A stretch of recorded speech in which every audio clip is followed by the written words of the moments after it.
life, within the second life, which is this life, he says there's 5 life stages. And from those life stages, he mentions that he mentions so from those he mentions that there's the stage of from being a child to the age of puberty. So the stage of puberty, he says that's one stage of your life. He says from then on it's being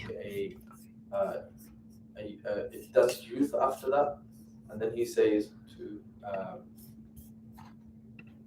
then it's young adult, then it's mature adult, and then it's senior. So that's 5 life stages, right? Which is interesting then, because if you were to try to break up, like when would seniority, like 55 onwards, maybe 60. Before that is mature, is from about 35 onwards to about 45, 50, maybe even 40. And then a youth is considered from the age of about 20 or 50, from the age of puberty all the way up until about 35, 40. That's it. That's considered like a young adult, for example. And then you have before that really what is essentially a child. So that's interesting, because how does that shape up with your and my life, right? So we'll do the relationships after. Let's get the predicated understanding of what stages of life that we're in. Unfortunately for you and me, the way we've been socially engineered, we don't have a framework of life stages in the same manner, do we? We have something that was invented randomly in the last 100 years. Does anyone know what that's called? As a life stage, that historically, if you went back, like if you went in a time machine like 100 plus years ago, they'd be like, what did you just say? Teenagers. They'd be like, what? What's a teenager? You're, by the age of 12, you're ready to work in the coal mining, right? People have a problem, right? That's what they read history and they're like, oh, but this person was so young and like this happened. But in all sorts of traditions, you had 10-year-olds are going to war, like all these interesting things taking place. So I'm not fighting that we begin work age early. That's not my point. My point is that what does that do for your and my psyche growing up, being a teenager? What is a teenager? A teenager, does anyone want to try to define what a teenager is then? Ages 13 to 18. Sorry? 13 to 18. Yeah, but what would you define it as? Yeah, like good, it's 13 really. The teenager, so this is the other thing. Teenager was supposed to be 13 to 19, hence teen ages, right? We are now teenagers to about 25, 26, right? Then it changed. Because the whole phenomena is odd. So it won't last. Anything that stems from a modern understanding will never last. It will always be changing, because it's very temporal. You don't want to live a life like that, because you're just going to get anxiety and you're going to be all over the place. You want to take as much things from God, because that works when you're 12 to when you're 50. So it's consistent. So what's a teenage? A teenager is going on. Do you want to give it a go to describe what a teenager is? So say uncivilized adult. Uncivilized adult. Yeah, nice, interesting. One more person. It's a stage where you're starting to develop an identity. Developing identity. Interesting. Interesting, isn't it? At least in the US, it feels like you can kind of get away with anything until you turn 18. Yeah. There's this, immaturity. Yeah. Accountability. Good, yeah. So identity is a very interesting discussion. I'm going to mention a little bit and then I'll move on. If I continue speaking about it, time we move on. I spent a lot of time with this. So identity, we have this idea that we discover identity as if it's like a new thing. We create identity. There's no such thing as creating an identity. Identities are to be discovered, not created. So when you create an identity, it's called something that you've formed onto yourself. It's called a mask. That's called a personality.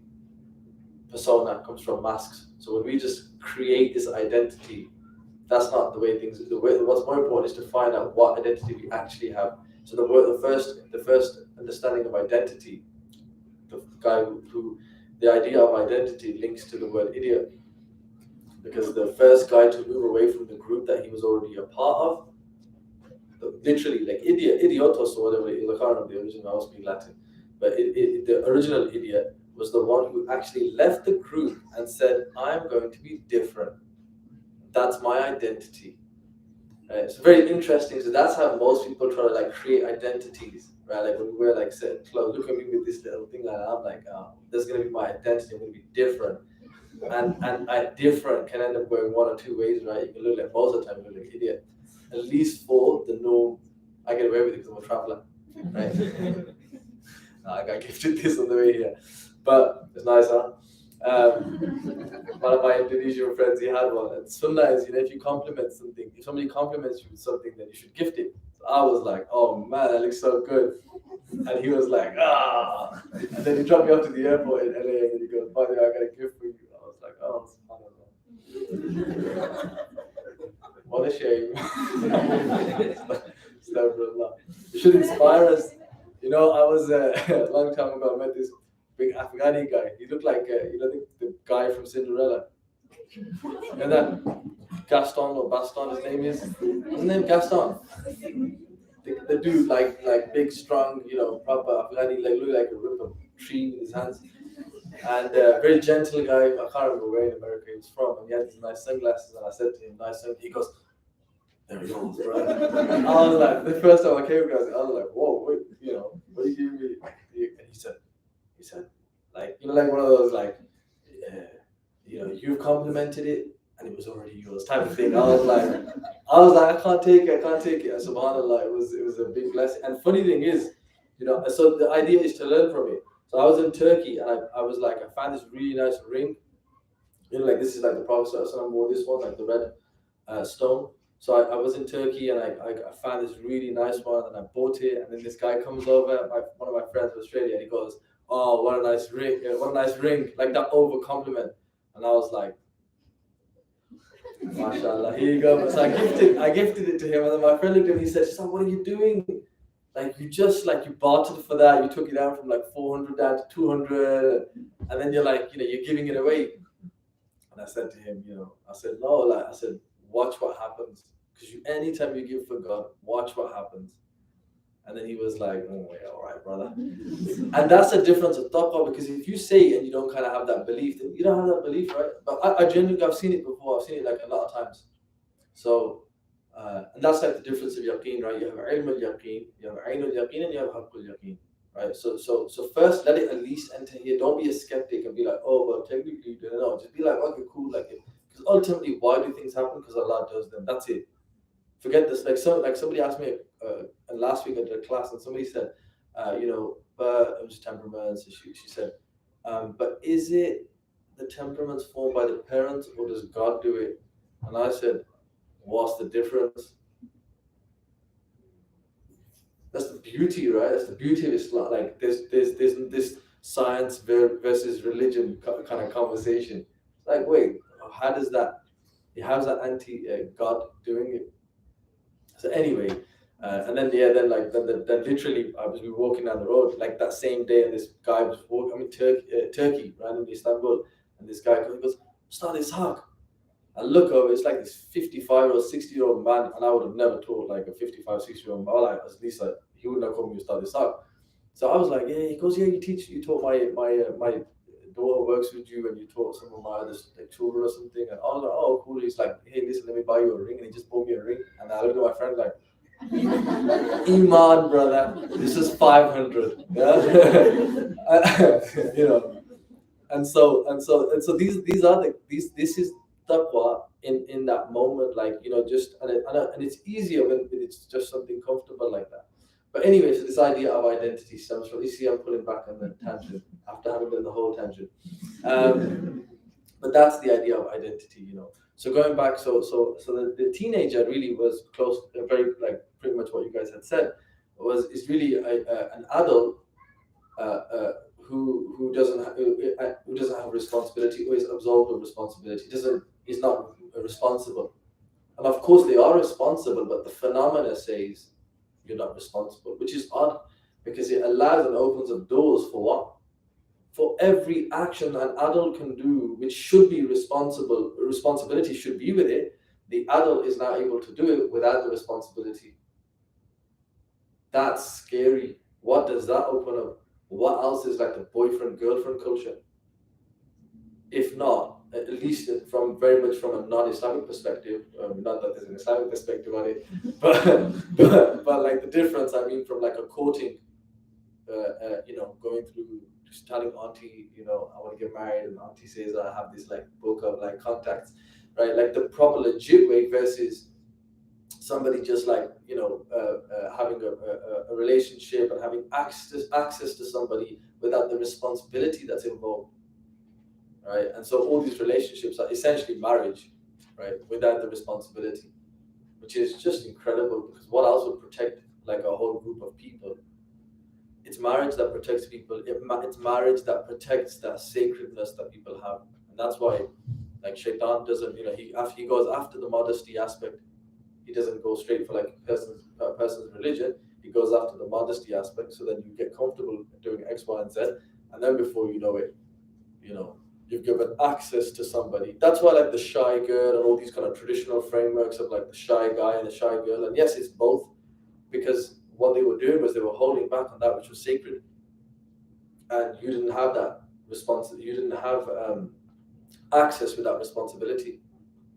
Right, and then it's scary, because remember one thing. What did I say? What did I start this thing with? We were socially engineered to be like, hey, I'm a teenager, so therefore I get to do everything, like be X, Y, and Z without the responsibility, And so already, like just in the 101 framework, like, so how does the teenager then, and I've, dare I say this? I don't know if I'm allowed to say this, but. If I'm allowed to make this judgment, and it's not a categorical, absolute judgment, it's an observation. That from places I've been to, I've seen differences of the cutoff of the teenagers. From the different places I've been to, I've seen that there's a difference of teenagers, and I will say that in this part of the world, I have seen that the teenage phenomena, go later than other places. And it's quite interesting. It's actually reflected sometimes when people have this idea of, oh, I'm looking to get married, or I'm looking to settle, right?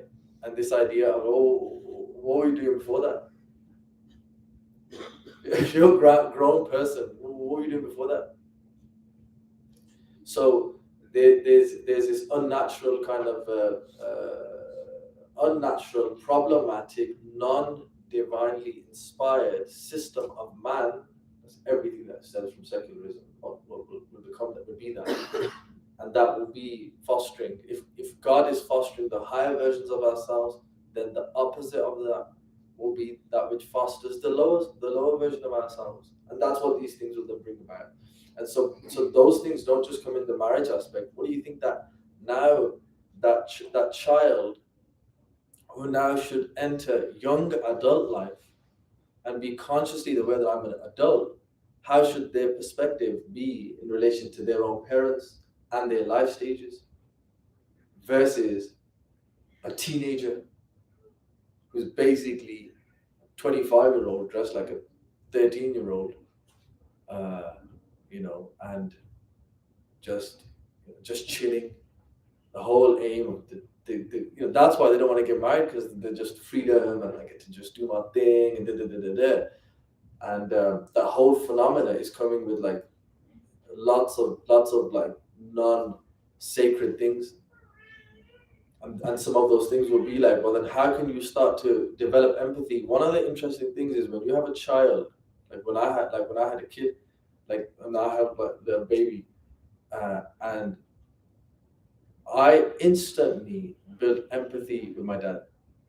Like, it's crazy. Like I can't explain that, and it would have never made sense before. Like, and I hope I can convey this as best as I can.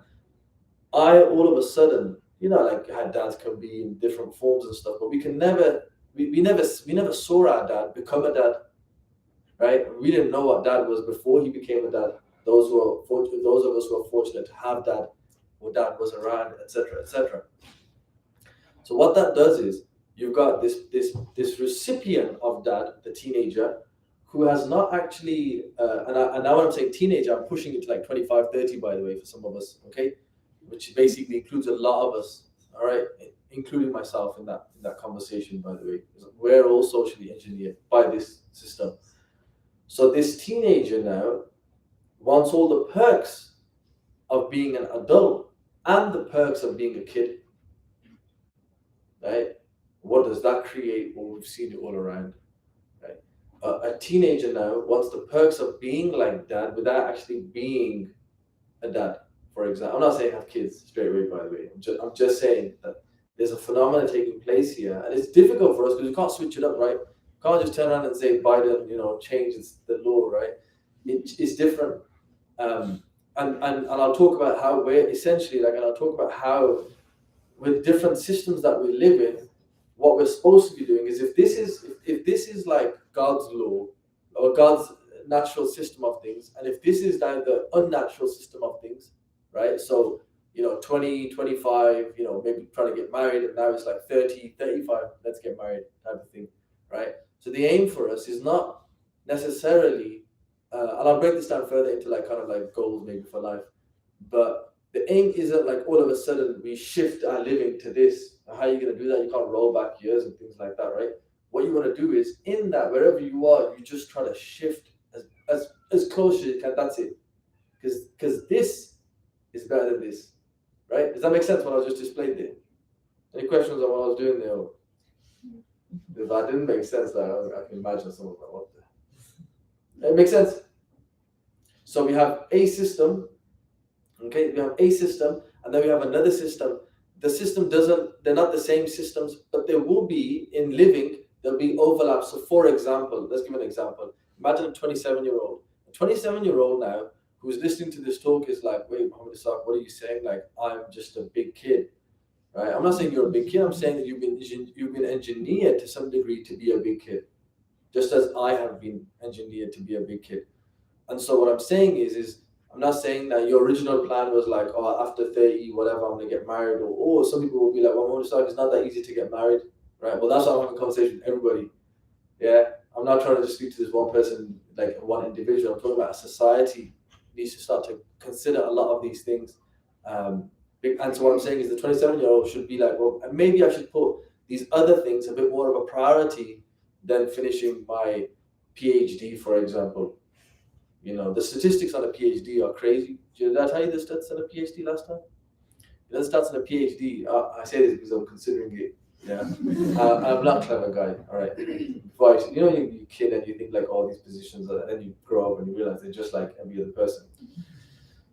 So the PhD stats were like 50% of the people who are doing a PhD either get divorced, 50%, or if they're not married, they don't get married. That's how demanding the system can be. Right, and I shared it, and there's I shared it like this stat like last week. So this old lady came to me and she said, I did a PhD. I said, aren't you in the other 50%? Yeah, because she was like, well, we're fine. My husband did a PhD. I did a PhD. We're okay. I said, you guys are in the other 50%. Yeah, but the idea is just we're talking about phenomena here and their effects, and all we need to do is not listen to one thing and bang big changes. Because let me tell you something. This topic is probably one of the most difficult ones to navigate because there's no one set answer. And I'm sorry if you thought like, oh, it was just going to be like, I'm going to start with this. This is the hardest one to do when it comes to life stages. So all I'm trying to offer to you is more traditional systems that are closer to fitra. Because if you follow unnatural systems, we'll have a more difficult time. Okay, because there's physiology and so on and so forth. There's mental maturation. There's a different thought system that we have when we're younger than when we're older. Our bodies function differently than when we're younger than when we're older. So if we're both or soul systems of doing things later on in life, what's going to happen later on in life? It's not like the movies, right? And other things happen as well, and so we have to like consider that. Go ahead. I was just going to ask, because you mentioned like our current system, what is the system of the Well, the system of the fitra will always be that which is closer to the sunnah of the Prophet ﷺ, right? And so that's why like we look to like the scholarly understandings, because the scholars are the inheritors of the Prophet ﷺ, the prophets, right? And so that's where, and it's an interesting conversation, but I take all my understanding of fitra living from traditional frameworks. So basic ones that we speak about are like when's a good time to actually work. People say I work better at night. Most of us drinking Red Bulls during university times, working at night. The reality is, sleeping in Allah says we made the day for work and the night for sleep, for the night for rest. So we draw principles of life stages, etc., from the Quran and from the life of the Prophet ﷺ, as best understood by scholars. And of course, these are the types of things that are promoted. Try to get married when you're young. If you're not able to, then you fast, you make your plans, etc. But unfortunately, we've adopted systems that make us feel like we need to have X, Y, and Z done by the time we want to get married, and we fail to remember that Allah says, وَمَن يَتَّقِ اللَّهَ, the one who has taqwa of Allah, يَجْعَل لَهُ مَخْرَجًا, that He makes with that person a way out of whatever struggle that they're going through, right? So so these are the various different things to consider, yeah. But the fitrah is like I use traditional frameworks for that, yeah, as best as I can, and that's why I'm saying, like, take it as a perspective to offer perspective shift, not absolute, because one of the things that you don't find in the classic, how many times I've tried to look for. I asked one of our teachers who's like quite learned. I asked her that, where have you found in the Islamic tradition masculine and feminine principles in my pursuit of this framework? Once you get married, trust me, you find that. Yeah, everyone's like, what's the masculine, what's the feminine? Is it right to do this? Is it right to that? Because everyone talks about their haqq, right? But then everyone's asking the other person they're asking the other person for their haqq, but very few focus on their own responsibility, right? So when you get into this whole thing, you start to consider this stuff. And she said, this is like a teacher, like one of our programs, and she said, she's a scholar. She said, I haven't found like clear-cut things. So isn't it interesting? Like, no classical scholar would have done like a straight-up commentary. This is masculine. This is feminine. And what does that propose for us? Guess what? There's no one set answer for half of this stuff. Like, what works for him and her will not necessarily work for you too. That's what it's telling us. The Prophet ﷺ you see in the tradition, some things were clearly outlined, some things were outlined in a universal form. That means there's no set particular, right? There's no set particular. Some people like to, if they're going to choose between the particular influence from the universal or that exactly what the Prophet ﷺ did, it's always better to do exactly what the Prophet ﷺ did. But we can't necessarily do exactly like I would like to, but I have a car, right? So, like by that standard, but the Prophet didn't do well. Get rid of your car, get rid of your phone. Take carpets, rip carpets out of mosques, get rid of minarets. Like, they're all stemming from universal aspects. So do the adhan. So make something tall that you can do adhan afterwards. Let's introduce microphones, right? They all complement the universal instruction. So in the same manner, when it comes to like how to live life, there are universal instructions, meaning that there's no set answers. When should we get married? Why didn't the Prophet tell us exactly what age to get married? Because it's a universal instruction to get married. Which particular age? It differentiates. Sayyidina Ali had an interesting formula. Do you guys know the formula of Sayyidina Ali of what age? I don't know for the women here, but this is the instruction for the guys. He said, and this generally works for like under 25, I think. Yeah, well, that's one of my teachers. He goes, that applies under 25. He said the woman should be half the man's age plus 7. Yeah, half the man's age plus 7. So what's that? If he's 20, she's 17. Right? If he's 24, 12 plus 7, 19, 24, 19. So that's like the kind of system that Sayyidina Ali is offering. Is that the statement of the Prophet? No. Do we absolutely have to follow that? No. Is that a particular set for us? No. Right? So the instruction of the Prophet are universal, also universal instructions, and we don't have to get too bogged down on But as for the day and night fitrah, like the Prophet got up early. He got up at night. So you and me will have better skin, right? And a better glow on our face, and healthier living, and a better respiratory system, etc., by getting up at night and getting up early. Done. Right? So some things are outlined like that, like 5 prayers. Like a Muslim shouldn't be that rigid because they should be praying. and they should be praying, doing their ruku properly so that they can actually touch their toes or at least get close to their toes, right? So these are like fitrah living, right? Because it's in the sunnah, and many other things like that. Like even if you consider the amounts of sunnah or the amount of standing time versus sitting time or walking to mosque, right? But we have very different systems now. Like, men used to go to the mosque and would walk a lot. Women used to walk a lot as well. Like if you look in so many traditional societies, when they used to go get water, they'd have to walk quite distances to walk and then come back. So all these things like combat diabetes. So all the people come from those parts of the world where they used to do a lot of walking, and now because they switch the tap on, no one's walking, and then diabetes just is everywhere, right? So apart, like they say, like 10,000 steps is one of the things that is a solution for when people have diabetes. And if you look at many things like that, you will easily count 10,000 steps by living like walking more versus just jumping in your car constantly, because all we're doing is sitting to sing, right? So these are just some examples. Okay, so what I'm gonna so did we covered that, right? So we spoke about the stages. So that's something to just bring into the mix here for a moment. So I'm not gonna like do an exposition on the younger age of life. I'm not gonna talk about like seniority for a moment. I'm actually gonna spend how are we doing for time? What? 15 minutes left.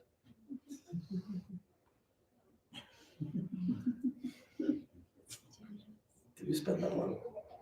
Oh, no. Tangents up. Okay. Okay, so we'll get to that. Okay, so when it comes to then this idea of the youth and then a young adult, the young adult, as we mentioned, is that essentially what the stage that we're talking about, the teenagers, is essentially a young adult. So the idea being is you are an adult now. So what does it tell us about this idea of adult, and what does it mean, and what should we be doing by that point before maturity, which essentially comes later on in life?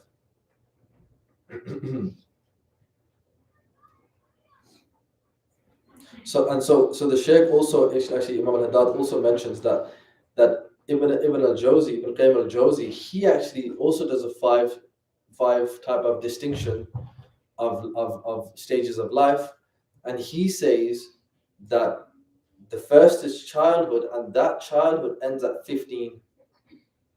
Right, childhood ends at 15, and then the next one is after that, which is youth, and that goes to 35, and then after 35 is maturity, that ends at 50, and then we have seniority, right, which he says up to 70, and then it's decrepitude, which is like at the end.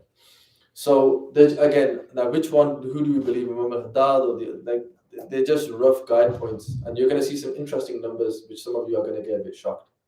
I remember reading them and I was just like, what? So I'm just going to go through the youth section, and I'm going to just take out a couple of things for you guys to think about in regards to this particular life stage. And what I'll do is I'll intro. I don't have to do this fast, don't I?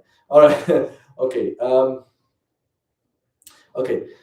So when it comes to the youth aspect, and essentially we are all, right, because you're pre-35, hopefully you kind of come into that category. Post-35, you're into the maturity. That's a bit different. When it comes to youth, the Shaykh really focuses on this, that there's a particular hadith of the Prophet ﷺ where he says that there are 7 under the Day of Judgment, under the shade of Allah on the Yawm al-Qiyamah, 7 types of people. And one of those person is the one who, well, 2 of them are quite relevant here. One is the young person who gave their life in the way of Allah. And that can come in all various different types of forms. So one of the best ways in this current moment here and now to give your time in the way of God is what? Is literally by attending, by either listening or by teaching, also by volunteering and by doing service, fundamentally doing service, right? So that's the first thing. The other one is the Prophet says, and he says, and this is the fitrah thing now. The Prophet said that your Lord wonders at a young man who shows no passions. Your Lord wonders at a young man who shows no passions.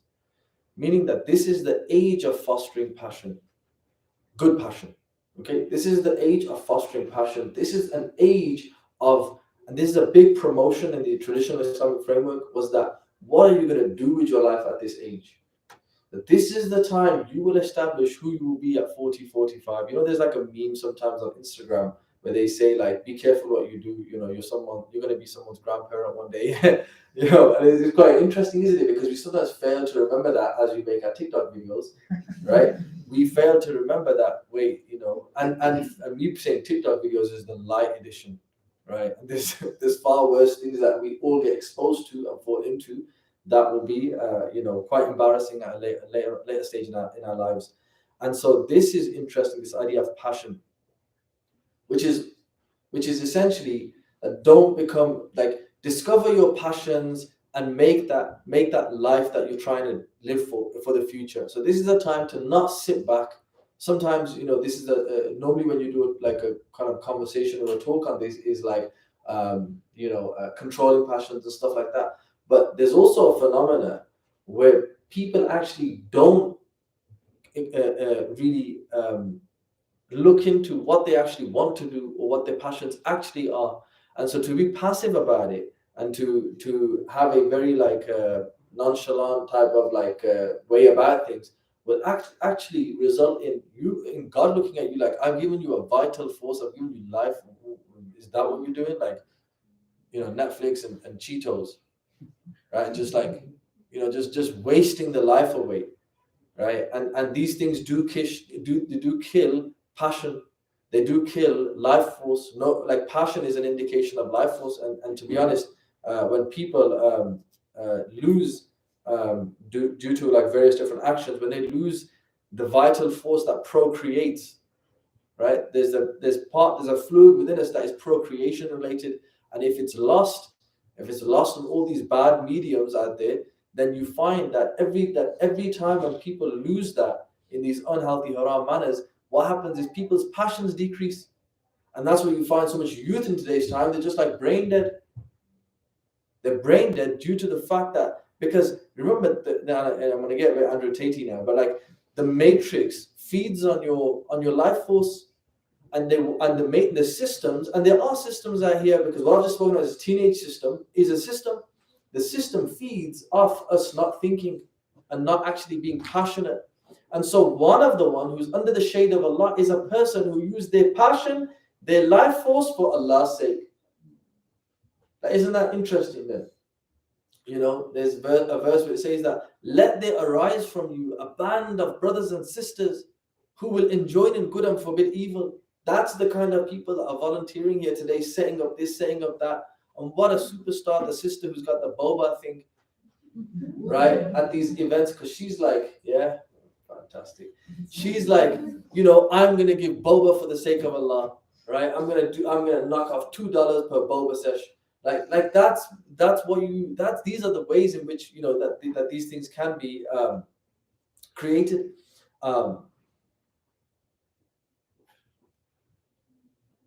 And so we all know that there's a beautiful hadith. The Prophet said that take care of 5 before 5. And there's another hadith which says the feet of a servant will not move away from where he stands on the day of resurrection until he is asked about 5 things: his life, how he expended it, his youth, and in what he exhausted it. His life, his youth, his wealth, and where he obtained it, where he spent it, and then the wealth and so on, as we commonly know. So they say there's like beautiful sayings here that if the youth, watch this is the one that has shocked me and probably going to shock some of you guys as well. These are sayings of righteous men now. So this isn't necessarily the Prophet, but Imam al-Haddad has found wisdom in this to incorporate it here.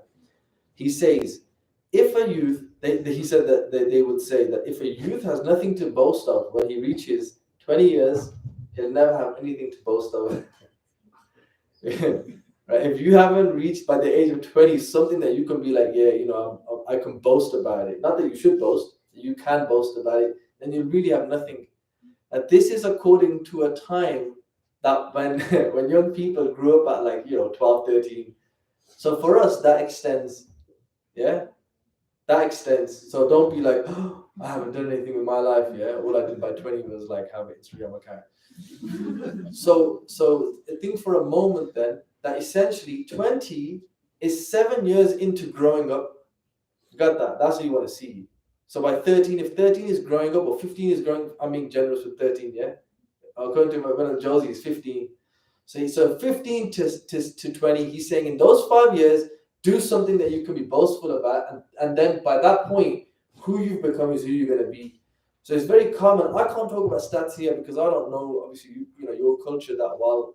But I have seen, like I said, I have noticed that like marriage is pushed later and things like that. At least the old, slightly maybe older than some of you guys. You guys seem a bit young.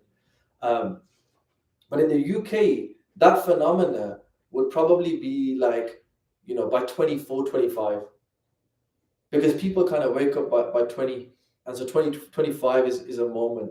Some instances, like adult life starts after university. And uni finishes at 21, 22, maybe 23 if you did a few resets, yeah? So 23 onwards, so if you give yourself 5 years, we're talking 28. Yeah? So you get Allah's mercy here, you know, even in the kuffar framework, we still get Allah's mercy. So by 28, so 29, 30, and then, you know, if you're like, oh my gosh, I'm older than that, then whatever your age is, you still got 2 more years. All right? So don't stress. The point is not that you stress out. The point is the motivation aspect. Remember, there's the martial artists say there's 2 days to learn martial arts. When are those 2 days? 10 years ago and today. Yeah, always just take that. It's a good philosophy. And so they would say things like, you know, use your youth before you become like us, old, feeble, and too weak to perform any act of goodness. And so there's, you know, and everybody knows about this, that what's the big deal about, you know, praying and being in the mosque when you're old, because you got nothing else to do anyway, right? The true treasure of you is like this moment. Wallahi, this moment here is amazing. Silicon Valley, right, is like, this is, you know, some call it Silicon Valley, others call it the Valley of the Beast, right? Whatever you want to call it. Ultimately, there are people out here. No, because if you don't, you know, I was around the corner from Disneyland like last week, yeah, and I was like, you know, as much as Disneyland's got this nostalgia for all of us, you know, with the movies that we may have watched growing up, let's not forget the amount of stuff that are in these movies, the kinds of messages in there, the satanic influence that is throughout this type of stuff, right? So as much as we talk about whatever, like, you know, there's some of the stuff that comes from Silicon Valley, some of the stuff that's being produced. Like, you think there's like angels with that? Like, if you think so, you tell me. I'm sure some of you work in tech, and you're like, oh, Mohammed Isaaq, what are you trying to say? I'm not saying you work for the devil. I'm saying we all do, brother. I'm saying next topic. So meaning that it's out there. I can't even remember the point. That's a lot of messy, right? So we'll move on from that. And I just want to mention a little bit of maturity, because I also want you to just think about this, that that the scholars also say that there's another saying that it's by the age of 40. Who you have become by the age of 40 is who you will be for the rest of your life. And another saying was by the age of 35. Okay, so these are, for us, what are they? Another one said about 22, I think, or 21, I think it was, and then another one said 26. The interesting thing is these are particulars by their living framework. So some modern great thinker will be like, by our age. I'm not a great thinker, so I won't, you know, try. But you know, you guys can kind of make this judgment. You know, uni finishes a certain time. Give somebody 4 years to have a crisis, right? And really ask themselves, do I want to do this degree? Do I not? Do I want to do a postgrad? Whatever, right? And real life starts after that, right? So then you give yourself 4 or 5 years. What do you do in that? Do you zombie up? Does it plug you into the matrix, and you're just like, you know what? I always wanted to be an artist, but I'm happy just being an engineer, right? And do you settle with that, or do you turn around and say, well, or do you ask yourself, I want to be an artist, maybe I should pursue that, or do I want to be an engineer and offer my services to the mosque? I knew this young man. He was like, he did engineering. He came to the mosque. He said, I want to help the mosque with something, right? With my engineering skills. So what he did was so he went back, he used Google Maps and all that stuff, and he told the mosque that they had the Qibla wrong. And he did this presentation to the committee because he wanted to use his engineering for the sake of God.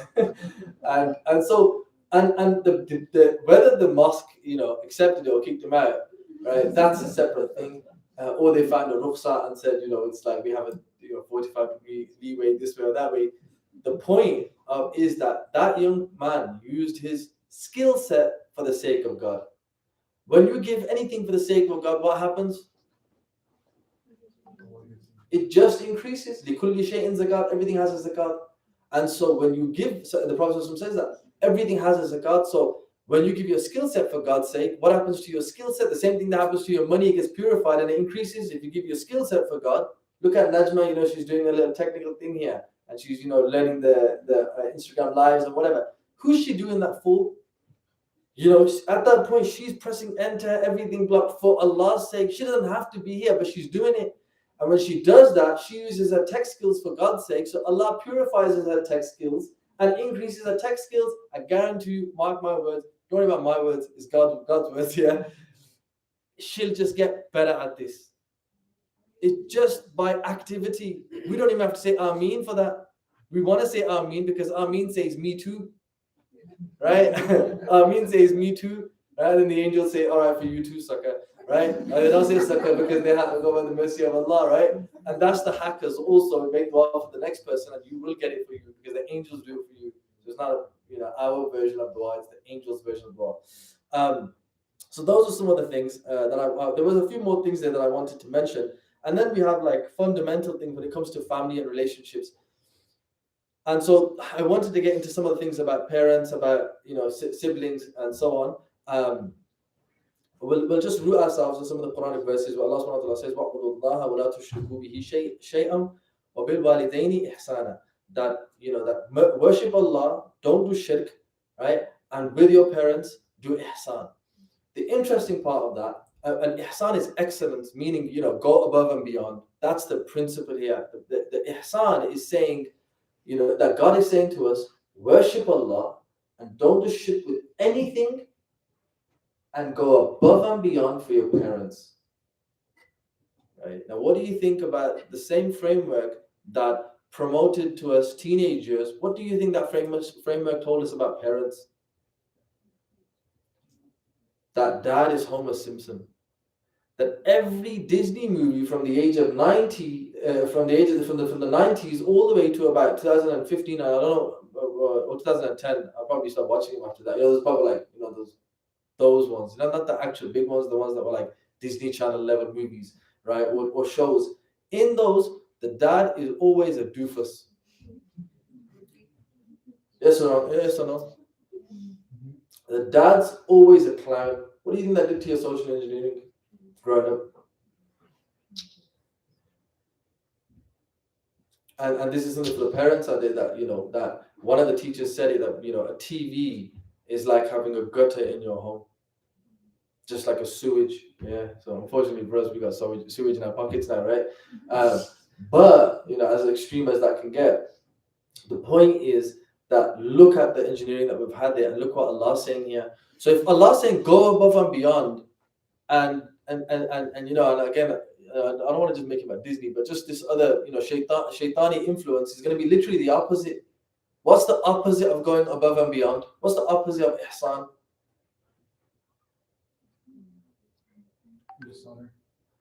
Dishonor, maybe.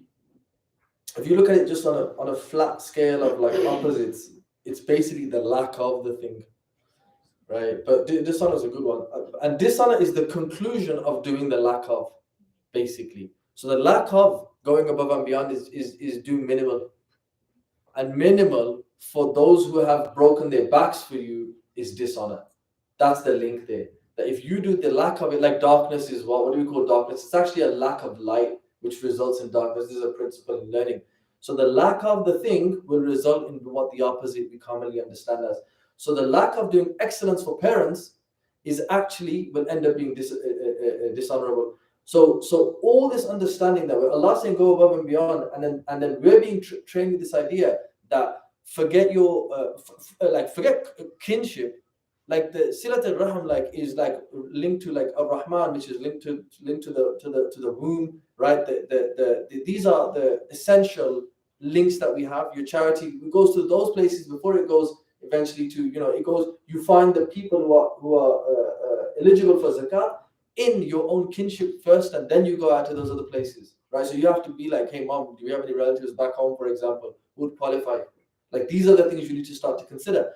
And even like here, for example, there may be people, I'm not too sure how the living conditions are, but these are the kind of perspectives that need to be fostered and need to be reestablished. And so I'm going to put, because I literally got like a minute or so, I'm going to put it very bluntly. I was going to go like the longer round, but I have to just put it like this. We are all trained to decrease the importance of family. And this is something to write down now. In the Islamic tradition, you have, ultimately the Sharia has 5 purposes. What's the purposes of Sharia? Preservation of religion, preservation of life, preservation of intellect, preservation of wealth.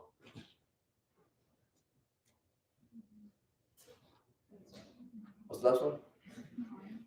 Life and health, mind and education, religion, spirituality, family and honor, and nasab.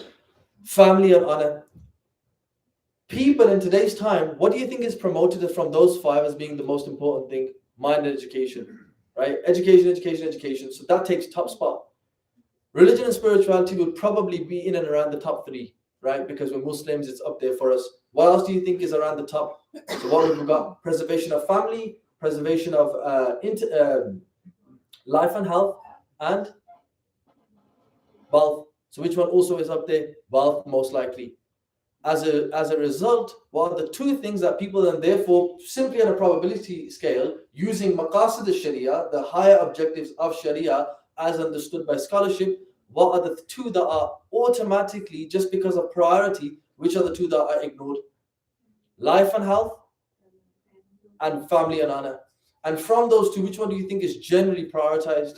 Generally, life and health. People then look at themselves and they say, I need to go gym, right? And family and honor is the one that gets absolutely reduced. Now, if you have a sanguineous temperament, your family and honor is higher for you. If you're on a phlegmatic temperament, family and honor is higher for you. If you don't have temperaments, don't worry about it. But if you have a sanguine reflect, family and honor is higher for you. Those are the people who do prioritize family, but they don't have a healthy boundary in it. So they're the ones who are so people pleasing that they actually living for the sake of people entirely. So they've tipped the balance the other way. They're just doing it simply, like all their life is purely, every person they ever meet, the guy says, will she fit into my, will she be good for my family, blah, blah. Like he focuses on that due to a more sanguineous and a more phlegmatic temperament. Melancholic cholerics, they will be more balanced with that.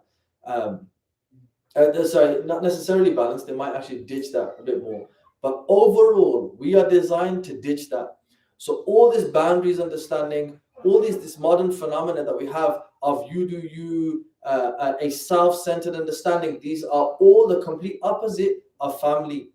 There was always a common saying, you must have heard it from scholars, from good, healthy posts on Instagram, whatever, that it takes a village. It takes a village to do X, Y, and Z. It takes a village to raise a child. It takes a village to do this. This village system was the family system. The family system will only exist by investment. The modern world completely rejects that. And so what we have as we're growing up, and this is the crux of the takeaway message, is as you're going through these different life stages, my point, the angle that I came at was grow up a bit earlier on. Just essentially, the essential message is grow up a bit earlier on so you can be ahead of the game. I'm not telling you off, I'm telling you for your own sake. Yeah? Grow up a bit earlier on so you don't miss out on things that you're going to have to face later. And honestly, family and honor is an integral part that must be considered a bit earlier on in life. And of that is that the family is learned through the parent, and the parents, the epitome of a parent, I can't stress this, and as parents, their whole life revolves around their children. When you become a parent, you actually understand that life is all sacrifice for others. That's what it ends up becoming. And it must be ... for God's sake. The only way the parents can make it through with their 17-year-old kids saying, I don't really love you, I want to live my own life, is you did it for God's sake. But for the rest of us, who are maybe younger, who don't have kids or whatever, the take-home message is that you will eventually face this moment where you will have to realize that life is about sacrifice. So don't wait for your parents to become old and for you to then become a parent and then be like, oh, now I understand them a little bit, because you will have been trained too long into a selfish system of living. So even when you become a parent, your under reaction becomes, oh, we need our own space, we need our own thing, we need boundaries here, and all this this kind of a talk actually ends up taking people even further away. Because yes, people move out, but now they need to hire a babysitter, and half of your nieces and nephews who are actually ready to babysit, or your younger brothers and sisters, now they're not there, and you've got some person you're paying who has no personal interest in the well-being of that kid. What do you think's going to happen? What do you think's going to happen? Now, I'm not saying, oh, people say, well, then you can also have like bad can happen to a child from family members. Well, let me tell you something. Probabilistically speaking, it's going to be worse when there's no interest. Let me tell you something interesting. Abu Zayd al-Balkhi says, is a 9th century therapist. He says you cannot even do therapy with a person. You can't have a therapist who you don't have a prior relationship beforehand, where that person has actually further knowledge of who you are, your surrounding system and life, and a personal interest in making your well-being. Think about it. Most of the therapists, have you seen that meme? There's like a guy, you know, the guy with the goatee, he goes, ha, right? They got him, ha, and they've written there, the therapist, when he sees the girl with the blue hair entering, and he's like, like time to make some money, basically, right? Right? And there's also the Vince McMahon, like money, yeah. And there's like, here comes the money, and you know, because that's the focus. They're only there. I remember reading dentists urinating in the place where they're cleaning the hands for when they're operating. This isn't, just read this. Just read the modern form of living. The amount of abuse that goes on in old people's homes. The amount of sexual activity that takes place in old people's homes. Look at what happened in COVID time. They ditched the old people. They let them drop like flies. At least the Conservatives did in the UK. I don't know how it was here for you guys. So the point, what we're trying to do, I tried to do in a gentle form, it took too long, was wake the bloody hell up, right? All of us.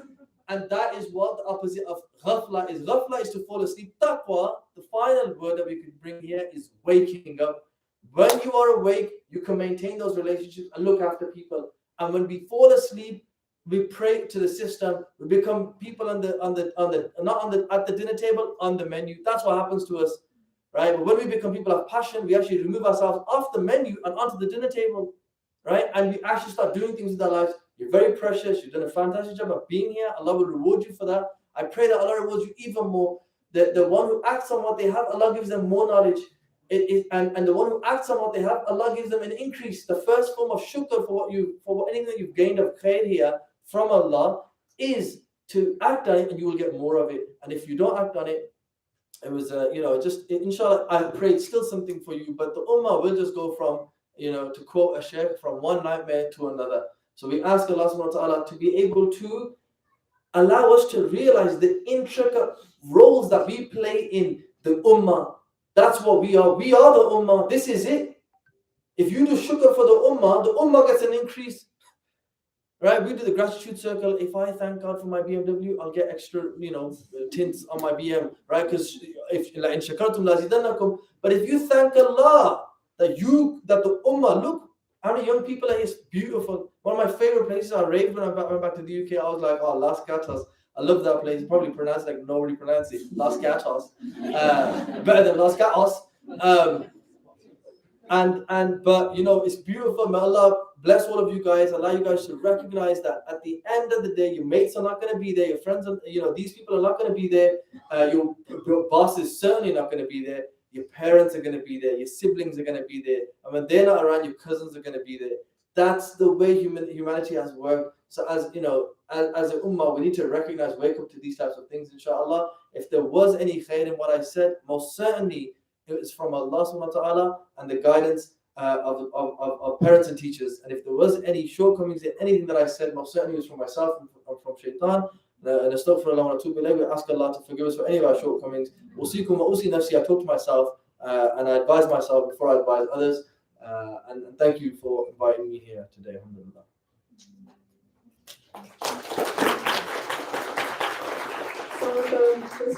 Yeah. Assalamu everyone. Thanks for joining us. Thank you, Sidi Mohammed Isaaq. So Maghrib is in like a minute. So if it's your first time here, it's gonna be through those doors and in that room. Just feel free to follow people or ask one of us so we can help you. And then are you doing Q&A after? If people want to ask, if you have questions, we can do Q&A. If you guys have questions, come back here. We can do Q&A. But yeah, thanks for joining us. We have another event on Tuesday with Imam Fawad. But yeah, Margaret started, so go. It doesn't have to be Q&A. It can also be like just you guys sharing stuff as well. If that's okay. Sorry, took it to the limit. That's okay. I didn't want to interrupt your flow. Like Islam. I had a quick question. I was wondering if you could answer it with everyone else. How to maintain boundaries don't necessarily. We'll do a talk about it. All right, thank you. Because I've heard that verse of visualizing the sun, meaning the amount of sun you have in your life. I was trying to say.